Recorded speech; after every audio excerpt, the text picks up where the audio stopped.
Kata bidah. Bila kita cek, ada hadis dalam masalah ni. Hadis sahih lagi. So nampak Hanafi tak berapa tepat. So kita tinggalkan mazhab Hanafi kerana dalam isu ni dia tak ikut hadis. Kerana tidak ada yang maksum melainkan hanya Nabi. Imam-imam mazhab juga melakukan kesilapan dalam beberapa keadaan. Kalau dia buat akikah, lepas tu daging akikah itu we ating buat dalam kenduri panggil makan buluk. Kemudian dia nak dapat duit orang hadiah bila orang mari. Jawabnya meluputkan pahala akikah. Kerana akikah kita buat tabarruk, we makan ke orang suka rela, tanda kita gembira dapat anak. Kerana anak nikmat yang jarang dapat. Bukan bini kita seminggu 4 orang beranak. 3-4 tahun dah beranak sekali. Maka jangan niat nak piti. Assalamualaikum warahmatullahi wabarakatuh. Berjumpa lagi dengan saya Merreact TV. Oke, apa kabar hari ini? Mudah-mudahan kabar daripada Anda semuanya, semoga kabarnya baik-baik saja. Jom di video kali ini kita mengaji bareng, mengaji kepada dua ustadz di Malaysia, ada Dr. Rozaimi dan juga ada Ustadz Azhar Idrus.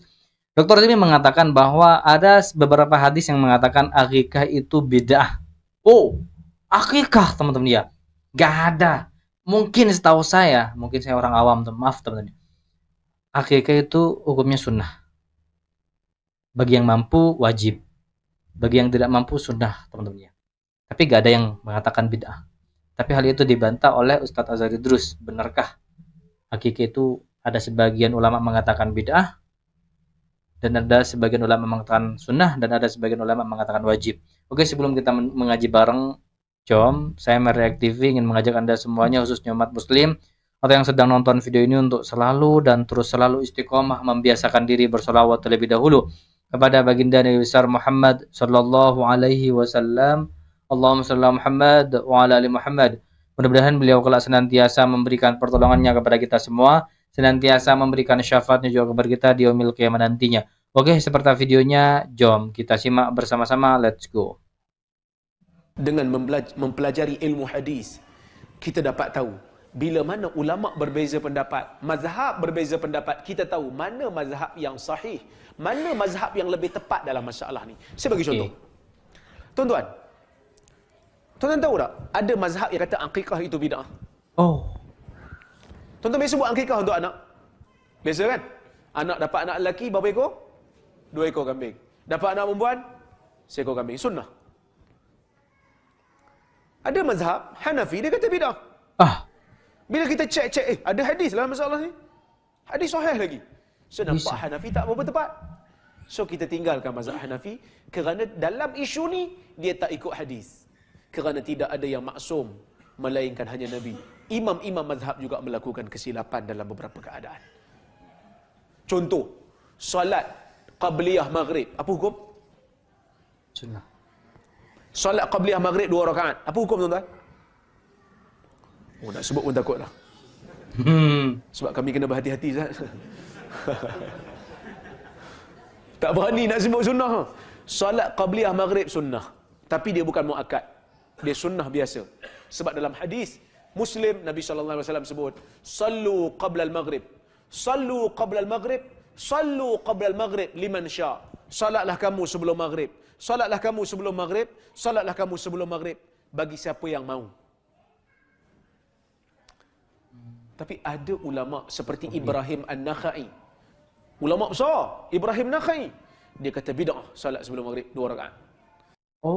Salat qobliyah 2 rakaat sebelum maghrib itu ada yang mengatakan ulama bid'ah. Dan yang membuat saya itu terkejut teman-teman ya, baru tahu loh. Ada satu ulama yang mengatakan akikah untuk anak itu bid'ah. Allah. Kita tahulah bila ada hadis dalam masalah ni sahih, kita kata pandangan Ibrahim An-Nakhai tak tepat. Setengah kenduri kahwin dah ambil duit. Wakil salam kata buat sekali dengan akikah. Sah tak akikah tersebut? Jawabnya sah akikah. Akikah sah. Dengan syarat kita niat akikah. Biasa kita nak sembelih. Kemudian pula kita bagi orang makan. Nak bagi akikah tersebut. Sekalipun kita buat dengan kenduri. Kena faham. Kalau tak sah akikah ni, tak beli lagi kambing, niat dah. Atas melih rebah dah kelebok, dia jatuh dah kurban, baru nak niat akikah. Tak sah. Kerana niat akikah masa kita milik kambing ataupun lembu, dan sebelum lagi disembelih tekuk dia. Jadi masalah bila dapat daging akikah sunat we makan korang. Tiba-tiba kita we makan korang, kongsi dengan wak makan puluh anak kita nikah. Nah, dalam we makan korang ada juga daging akikah. Jawabnya boleh, tak ada masalah. Nah, kemudian masalah ambil fitih pula ke mana? Kalau dia buat akikah, lepas tu daging akikah itu we ating buat dalam kenduri panggil makan puluh. Kemudian dia nak dapat duit orang hadiah bila orang mari. Jawabnya meluputkan pahala akikah. Kerana akikah kita buat tabarruk, we makan korang suka rela, tanda kita gembira dapat anak. Kerana anak nikmat yang jarang dapat. Bukan bini kita seminggu 4 orang beranak. Nah, 3-4 tahun dah beranak sekali. Nah, maka jangan niat nak piti.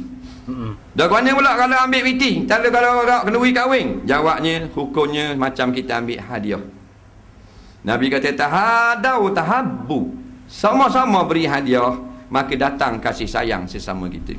Jadi zaman dulu orang tak piti kalau orang kahwin. Pasal orang dulu tak ada piti. Orang tanah nyo, orang mari nyo, orang hak kelaut, orang mari ikan. Zaman dulu, kita tanya orang tua-tua, zaman Jepun itu kalau nikah dia orang piti. Orang hak kelaut, orang mari ikan, orang tanah padi, orang mari beras. Orang hak tanah sayur, orang mari sayur, orang jual besi buruk, orang mari sekeru. Zaman dulu. Zaman learning pakai pitih belaka senang. Jadi masa orang nikah, dia pitih sama dengan zaman dulu hadiah. Jangan tuan rumah niat nak pitih orang. Dan jangan kita orang yang makan ni niat sebagai benda tu sebagai bayaran, bukan bayaran, hadiah sahaja. Tak beri tak apa, beri pun tak apa. Siapa beri boleh pahala. Tuan rumah jangan nak duit orang. Dah kalau tu kadang-kadang kita kalau tak bawa duit rasa segang tau. Tak nak makan, tak nak bayar sudah makan, nak balik ni gagal kocek. Tadi ada 10 riyal. Kata bini kita kat salah. Kita berok tadi ni bahang 10 riyal. Perempuan ni curi sungguh dah dia. Kecing bahang dah 5 riyal. Berok pula bahang pula 10. Tu kaya ke perempuan ni. Tapi kita halal lah. Ingat kalau bini kita ada curi duit kita halal. Sebab dalam kitab fiqh kata kalau dak halal haram dia, dosa saja. Padahal dia curi itu bukan kerana darurah. Kalau darurah dia boleh curi. Umpamanya nak beli makan susu anak. Ni hak berakhir ketek kan ni. Jadi halal lah sebab bini kita. Halal berhalal lah. Orang pun kata sedap ni halal lah. Malah ni bahang pula 60. Bini laki cirit-birit 2 jam lebih duduklah jambang. Siap nyanda di batang jambang. Habisnya korek laci-laci luar. Jadi bila dia ambil dak khabar dalam beg dalam kocek laki bini laki dia, laki pergi makan pula. Tak nak bayar tak ada. Tengok orang bayar belaka. Main salah me. Tangan pula kekok gitu dah kau. Jadi nak balik kok mana tu lelaki ni? Nak balik kau ni. Salam kosong, malu. Nampak? Oke, teman-teman ya. Artinya salah satu keutamaan dan keistimewaan melaksanakan akikah itu rasa syukur kita, bahagia kita punya anak, teman-teman ya. Memberikan makan kepada orang lain. Sebenarnya adalah contoh dan sunnah daripada Nabi Muhammad SAW ya, bukan bid'ah. Dak salam tak apa, bukan wajib salam. Ada orang ngajar wajib kena salam. Ada khabar kalau kita pas makan wajib kena khabar nak balik. Ada. Bila tuan rumah jemput makan, boleh makan dan sudah boleh balik. Sunat saja beritahu tuan rumah. Dah bawa biti, tembus nyak-nyak dah. Nampak? Tunggu dia pergi kecing, dia pergi berok. Jadi kita balik.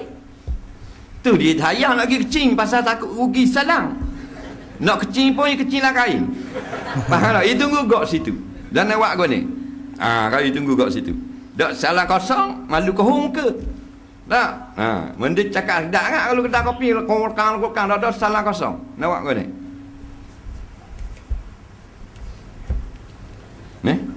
Wak lolok, benda dia pun tengok bau. Gitu lah, dah nak selamat. Dia paling tengok kenapa kita ada bang, gitulah. Lembu seekor. Orang putih panggil dia lembu. Kau lembu. Betul tak kau lembu? Betul. Kau lembu. Tak betul. sekolah tak? Dia bukan kau lembu. Tu lah. Hanya tangan tunjuk tu leceh. Tangan tunjuk tu.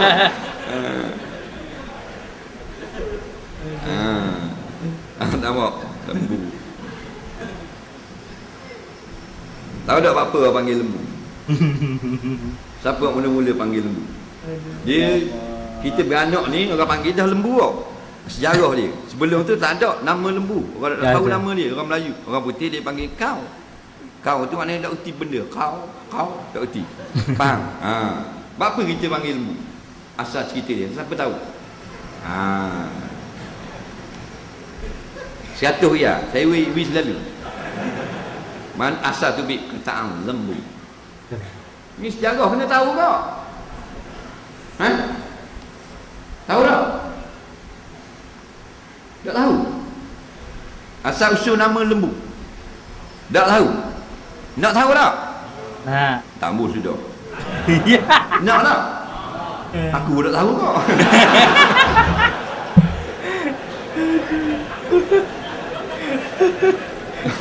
Lembu seekor, 5 bahagian untuk korban, 2 bahagian untuk akikah. Boleh tak? Boleh je. Dah kata tak boleh. Hak tu mazhab lain. Dah sawak kucing wala gitu. Jadi selegak tabak nak ngai puyu pakai ikan kembung. Takkan boleh. Upang besar pada ikan. Nak ngai 3 hari upang cacing. Tak kena. Biar kena step dia biar kena. Baru dak bolong. Orang duk dengar duk amal mazhab Syafi'i, mai khabar hak kaum Maliki, bengong orang. Nak nunjuk dia khabar dia ngaji mazhab orang. Padahal dia erti tak selera tabak habis. Jadi biar kena tertib dia. Pandangan ulama mazhab Syafi'i, boleh akikah, boleh korban atas satu binatang. Faham? Kerana kedua-dua ni adalah untuk Allah SWT belaka, untuk orang fakir dan miskin dan orang-orang yang di sekeliling kita dapat makan belaka. Tak ada masalah. Jangan lebih pada 7 sudah.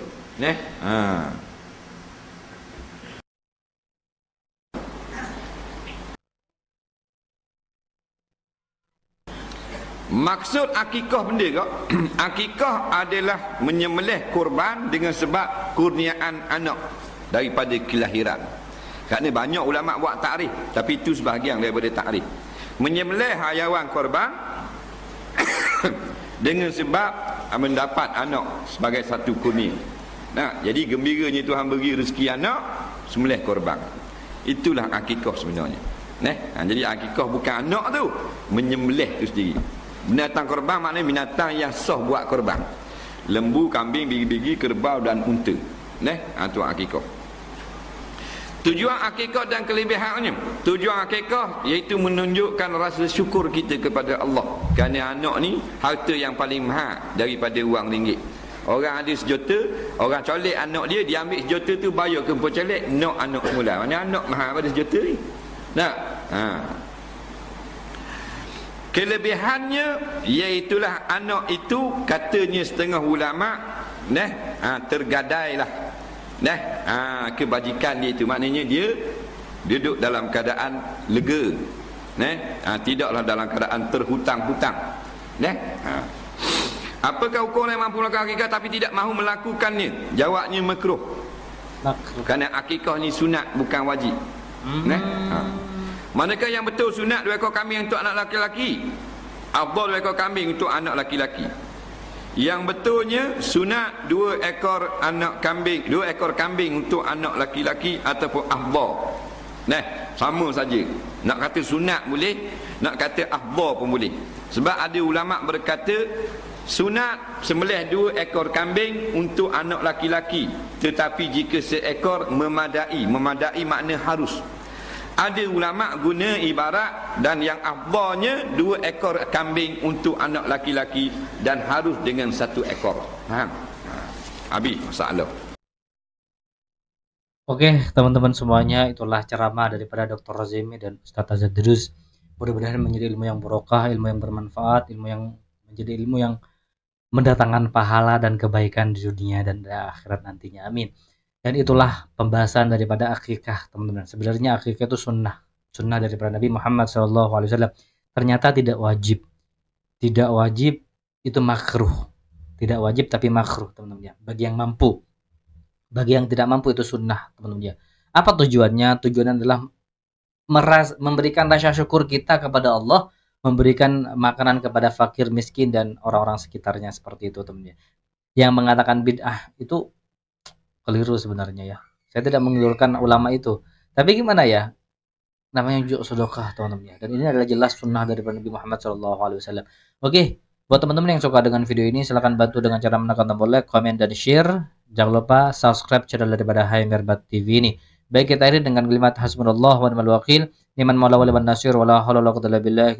Kita ketemu lagi di video berikutnya. Assalamualaikum warahmatullahi wabarakatuh.